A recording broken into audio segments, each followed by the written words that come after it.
अस्सलाम वालेकुम फ्रेंड्स, इस बार हमें एक इक्वेशन दी गई है जो कि यकीनन क्वाड्रेटिक हो जाएगी। जब आप इन दो ब्रैकेट्स मल्टीप्लाई करवाएंगे तो t की फाइनल पावर 2 बनेगी।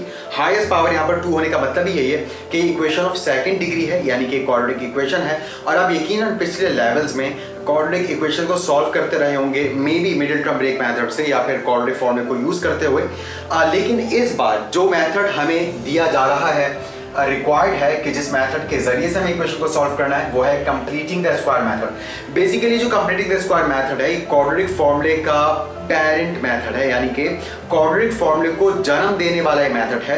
तो यकीनन अभी हम नेक्स्ट या उससे नेक्स्ट एपिसोड में इसी मेथड से क्वाड्रेटिक फॉर्मूला भी ड्राइव करेंगे। क्वाड्रेटिक फॉर्मूला यकीनन आपके जहनों में आ रहा होगा, x equals to minus b plus minus under root b square minus 4ac over 2a। तो देखते हैं कि कैसे आखिर हम पेरेंट मेथड से क्वाड्रेटिक इक्वेशन को सॉल्व कर सकते हैं। तो सबसे पहले हमें यहाँ पर इन दो ब्रैकेट्स को मल्टीप्लाई करना होगा। आप जानते हैं जब ब्रैकेट मल्टीप्लाई होते हैं तो ब्रैकेट में मौजूद फर्स्ट टर्म सेकंड ब्रैकेट में मौजूद तमाम ही टर्म से बारी बारी मल्टीप्लाई होती है। तो सबसे पहले ये 2t इस 5t से मल्टीप्लाई होगा, फिर यही 2t इस -1 से भी मल्टीप्लाई होगा। तो आप जानते हैं जब 2t 5t से मल्टीप्लाई होगा तो हमारे पास 2 5 10 हो जाएगा और t से मल्टीप्लाई होकर t स्क्वायर हो जाएगा। बिल्कुल वैसे ही जब ये 2t -1 से मल्टीप्लाई होगा plus minus minus 2t into 1 2t बनेगा। जब -1 5t से मल्टीप्लाई होगा, क्योंकि अब -1 की बारी आ गई है, जैसे 2t बारी बारी ब्रैकेट की तमाम टर्म से मल्टीप्लाई हुआ, बिल्कुल वैसे अब -1 भी सबसे मल्टीप्लाई होगा। तो -1 जब 5t से मल्टीप्लाई होगा तो minus plus minus 1 into 5t बनेगा 5t। Negative negative makes positive, 1 से मल्टीप्लाई होकर बनेगा 1 और इक्वल्स टू के बाद 13 एज।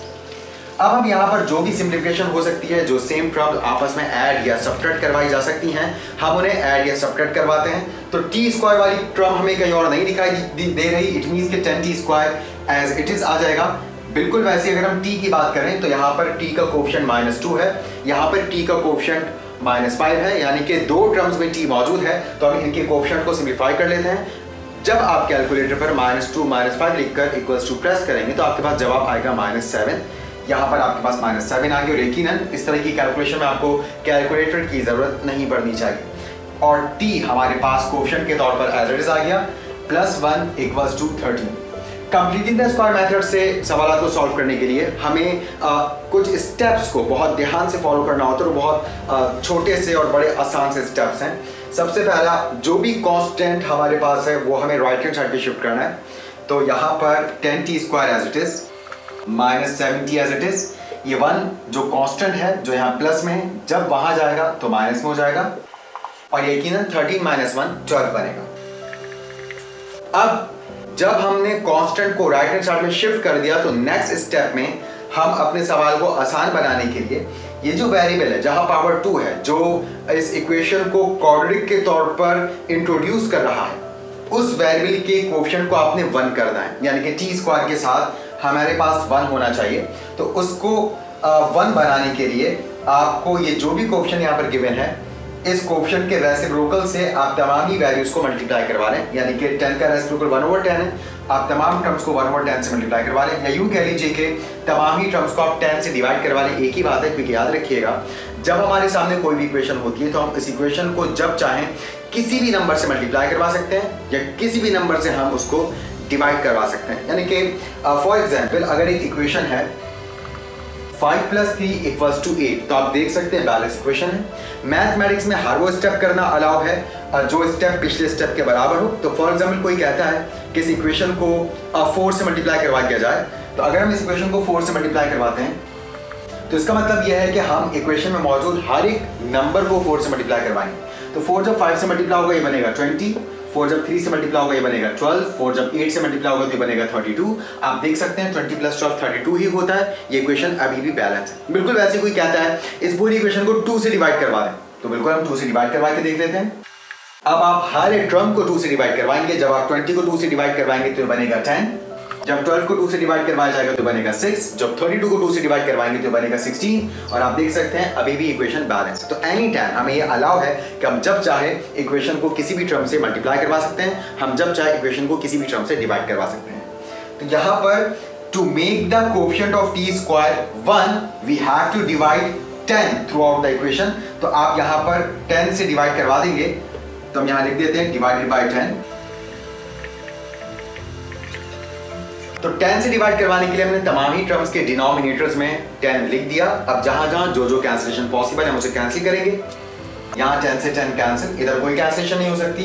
इधर अगर आप देखें तो 2 की टेबल से कैंसिल हो सकता है, 2 6 से 12 होता है, 2 5 से 10 होता है। तो लीस्ट फॉर्म में फ्रैक्शन हमारे सामने आ गई है। अब यहाँ हमारे पास रह गया है टी स्क्वायर माइनस 70/10 और इक्वल्स टू के बाद 6/5। अब क्योंकि हमें कंप्लीटिंग द स्क्वायर करने के लिए कहा जा रहा है, यानी कि हमें किसी भी तरह से इस एक्सप्रेशन को जो खास तौर पर लेफ्ट हैंड साइड पर मौजूद है, यानी कि टी स्क्वायर माइनस 70/10, हमें इस एक्सप्रेशन को परफेक्ट स्क्वायर बनाना है। क्योंकि आप जानते हैं कि नॉर्मली हम दो परफेक्ट स्क्वायर्स पर अक्सर काम करते रहते हैं। एक है a square plus 2ab plus b square जो बराबर होता है whole square of a plus b के, और एक है a square minus 2b plus b square जो बराबर होता है whole square of a minus b के। तो आप देख सकते हैं परफेक्ट स्क्वायर बनाने के लिए वी नीड 3 टर्म्स। और रही बात साइन की कि साइन कैसे डिसाइड होगा कि कौन सा परफेक्ट स्क्वायर बनने जा रहा है, whole square of a plus b या whole square of a minus b. तो यहाँ पर आप देख सकते हैं ये तो फर्स्ट टर्म है जो कि वैसी परफेक्ट स्क्वायर होती है। ये हमारे पास मिडिल टर्म है, मिडिल टर्म का साइन, और मिडिल टर्म कैसे पता चले मिडिल टर्म है, पावर हाफ हो चुकी है, यानी कि टी यहाँ पर स्क्वायर था, यहाँ टी की पावर 1 है। तो जहां पर जो मेन वेरिएबल है वो गायब हो जाता है, that will be third term, यानी कि जो थर्ड टर्म होगी वो यहाँ पर कोई कांस्टेंट होगी, उस थर्ड टर्म में टी नहीं आएगा। तो अगर हमें उस थर्ड टर्म की तलाश है, वो थर्ड टर्म हमें चाहिए ताकि हम स्क्वायर को कंप्लीट कर सकें, परफेक्ट स्क्वायर बनाकर इसको फॉर्मूले में बंद कर सकें। तो यहाँ पर क्योंकि मिडिल टर्म में माइनस साइन है, इसका मतलब है कि ये whole square of a minus b बनने वाला है। तो अब यहाँ पर हमें अब ये डिसाइड करना है कि थर्ड टर्म क्या होगी। यकीनन हम उस थर्ड टर्म को दोनों ही तरफ ऐड करेंगे। तो अब बहुत ध्यान से आपको समझना है कि थर्ड टर्म हम कैसे कैलकुलेट कर सकते हैं जिसे हम दोनों तरफ ऐड कर सकें। थर्ड टर्म कैलकुलेट करने के लिए सबसे पहले आप रफ वर्क में मिडिल टर्म लिख दीजिए विदाउट वेरिएबल, यानी कि उस वेरिएबल के बगैर जो कि फर्स्ट टर्म में मौजूद है। तो आप देख सकते हैं मिडिल टर्म 7/10 है, और हमेशा हम इस मिडिल टर्म में मौजूद वेरिएबल के अलावा वैल्यू को 1/2 से मल्टीप्लाई करवा देंगे हमेशा। तो 1/2 से अगर हम इसको मल्टीप्लाई करवा दें तो बनता है 7/20। मगर ये बात ध्यान में रखिएगा कि 7/20 को हम दोनों तरफ ऐड नहीं करने जा रहे, बल्कि हम होल स्क्वायर ऑफ 7/20 को दोनों तरफ ऐड करेंगे। क्योंकि आप जानते हैं कि जो थर्ड टर्म होती है कंप्लीट स्क्वायर करने के लिए, उसके ऊपर लाजमी तौर पर स्क्वायर आना चाहिए। तो यही वजह है कि हम होल स्क्वायर ऑफ 7/20 को दोनों तरफ ऐड करेंगे। तो एक तरीका है मिडिल टर्म के जानने का, और यहाँ पर हम इसको लिख सकते हैं adding whole square of 7/20 both sides. हम दोनों ही तरफ 7/20 के होल स्क्वायर को ऐड करने जा रहे हैं। तो यहाँ आप देख सकते हैं टी स्क्वायर माइनस 70/10 के साथ भी ये होल स्क्वायर ऐड होगा, और 6/5 के साथ भी होल स्क्वायर ऐड होगा। अगर आपको कभी इस तरह की इक्वेशन में जो थर्ड टर्म है उसको मालूम करने का तरीका भूल जाए, आपको ये तरीका मुश्किल लगे, तो इसका एक सीधा सीधा रट्टा फॉर्मूला भी है, वो भी मैं आपसे शेयर कर लेता हूँ कि कैसे आप थर्ड टर्म मालूम कर सकते हैं to make the expression perfect square और स्क्वायरिंग को कंप्लीट करने के पर्पज से। तो ये थर्ड टर्म की मालूम करने का फॉर्मूला है।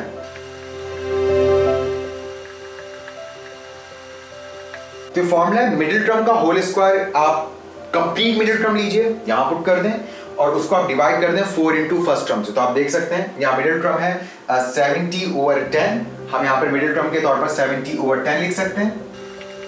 इसके ऊपर हमने स्क्वायर लगा दिया और divided by 4 into first term. तो 4 इंटू फर्स्ट टर्म आप देख सकते हैं टी स्क्वायर है।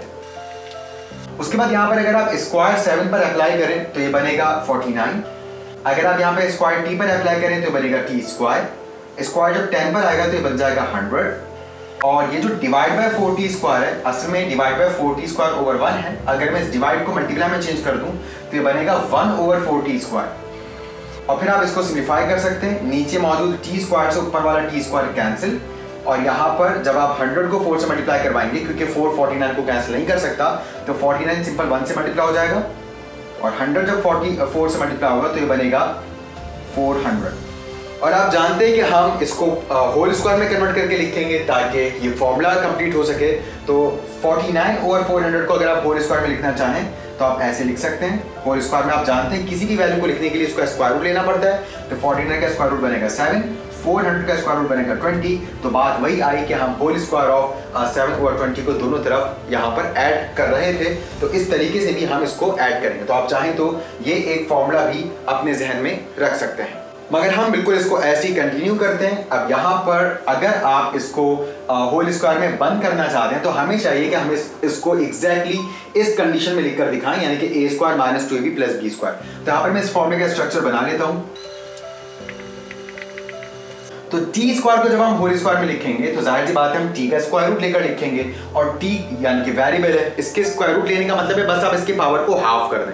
यहाँ t की पावर 2 है, ब्रैकेट में t की पावर 1 आ जाएगा और 1 लिखने की जरूरत नहीं है। तो आप देख सकते हैं जब हम t को वापस इसको स्क्वायर अप्लाई करेंगे तो t के ऊपर पावर 2 आ जाएगी। तो हमें बहुत ध्यान से हर स्टेप इस अंदाज से करना है कि वापस वो पिछले स्टेप को वेरीफाई कर सके। बिल्कुल वैसे ही आप देख सकते हैं कि a स्क्वायर, क्योंकि हमने a को t मान लिया है, माइनस साइन के बाद फॉर्मूले में आता है 2ab, तो a की जगह तो फिर t आ जाएगा और फिर b की जगह आएगा हमारे पास ये 7/20, जो कि अभी हमने दोनों तरफ ऐड किया है। दरअसल जो हम वैल्यू ऐड करते हैं वो b स्क्वायर होता है, जो कि हम दोनों तरफ ऐड करते हैं, क्योंकि अभी हमने डिस्कस किया था कि थर्ड टर्म ही हमारे पास गायब थी और थर्ड टर्म फॉर्मूले में b स्क्वायर होती है। तो हमने b स्क्वायर दोनों तरफ ऐड किया था, तो b का स्क्वायर रूट यहाँ पर आएगा। जैसे इधर a का स्क्वायर रूट आया, a t स्क्वायर था, तो t स्क्वायर का स्क्वायर रूट t आ गया।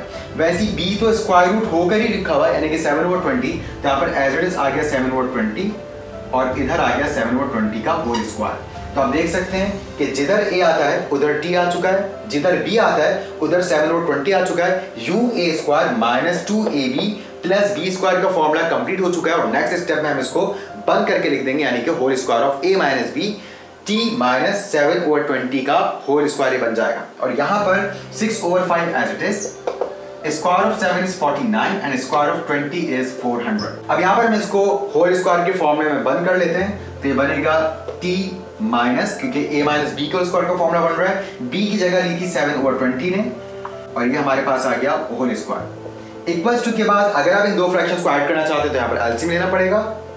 आप जानते हैं 5 और 400 का एलसीएम 400 होगा। अब हमने डिनोमिनेटर में 5 का टेबल पढ़ना है कि 400 आ जाए। आप कैलकुलेटर पर 400 को 5 से डिवाइड भी करके देख सकते हैं, आपके पास जवाब आएगा 20। जो रिजल्ट आता है उस रिजल्ट को हम हमेशा 6 से मल्टीप्लाई करवाते हैं। जवाब यकीनन हमारे पास यहाँ पर 80 आएगा, सॉरी मैंने 20 कहा, यहाँ 80 आएगा। 80 को 6 से जब आप मल्टीप्लाई करवाएंगे तो बनेगा 480। अगर आपको इस एलसीएम के लेने में कोई प्रॉब्लम है तो विजन एजुकेशन पर ही बेसिक अलजबरा का पूरा कोर्स मौजूद है, जिसमें तमाम स्टेप्स के कैसे आप एलसीएम वगैरह ले सकते हैं, ब्रैकेट्स की मल्टीप्लिकेशन कर सकते हैं, यानी कि basic addition, subtraction and multiplication, division आप कैसे कर सकते हैं, आप बहुत अच्छे अंदाज से उसमें सीख सकते हैं, ताकि एडवांस मैथमेटिक्स में जो छोटे छोटे स्टेप्स में आपको एडिशन, सब्ट्रैक्शन, मल्टीप्लिकेशन, डिवीजन करना पड़ता है वो आप आसानी से समझ सकें। तो अगर आपको दिक्कत है इस तरह की चीज़ों को करने में तो मैं आपको रिकमेंड करूंगा कि आप यह ज़रूर विजन एजुकेशन पर मौजूद बेसिक अलजबरा अगर आप लिखकर सर्च करेंगे आपको ईजिली वीडियोस मिल जाएंगी। तो वो वीडियोस आपने ज़रूर अंडरस्टैंड करनी है ताकि इस किस्म के सवालों को आप बहुत आसानी से समझ सकें। बेसिक आपका मैथमेटिक्स अगर अच्छा है, यानी कि एडिशन, सब्ट्रैक्शन, मल्टीप्लिकेशन, डिवीजन, तो याद रखिएगा किसी भी लेवल की मैथमेटिक्स को आप बहुत आसानी से कर सकते हैं, क्योंकि मैथमेटिक्स में सिवाय इन 4 ऑपरेशंस के, यानी कि addition, subtraction, division and multiplication, कोई 5वां ऑपरेशन नहीं होता, बल्कि इन्हीं 4 ऑपरेशंस की मदद से ही हम तमाम मैथमेटिक्स को करते हैं। तो यहाँ पर आप बिल्कुल वैसे ही जैसे हमने 5 का टेबल पढ़ा कि 400 आ जाए, यानी कि हमने 400 को 5 से डिवाइड करके देखा कि रिजल्ट क्या आएगा, तो वो 80 आया। 80 को जब हमने 6 से मल्टीप्लाई करवाया तो 480 आ गया। बिल्कुल वैसे यहाँ पर भी हम 400 का टेबल पढ़ेंगे कि 400 आ जाए, और आप जानते हैं 400 1 जब 400 होता है, 1 जब 49 से मल्टीप्लाई होगा तो ये बनेगा 49। अब यहाँ पर t माइनस 7/20 का whole square as it is,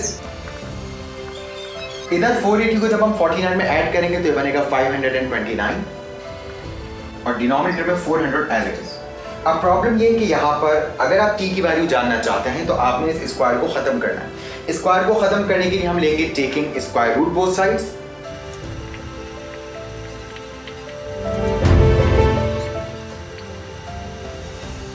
तो यहाँ पर हमने दोनों तरफ ही स्क्वायर रूट अप्लाई कर दिया।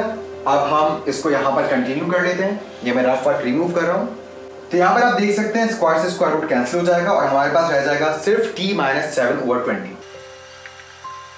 और इक्वल्स टू के बाद 529 का जब आप स्क्वायर रूट लेंगे तो वो 23 आएगा और 400 का स्क्वायर रूट 20 आएगा। और आप जानते हैं हर परफेक्ट स्क्वायर के हर वैल्यू के दो स्क्वायर रूट्स होते हैं, एक प्लस में और एक माइनस में। तो हमें लिखना पड़ेगा plus minus 23 that is square root of 529 and 20 जो कि 400 का स्क्वायर रूट है। तो आप यहाँ देख सकते हैं कि 7 माइनस t माइनस 7/20 की दो वैल्यूज हमारे पास आ चुकी हैं, एक 23/20 और एक माइनस 23/20।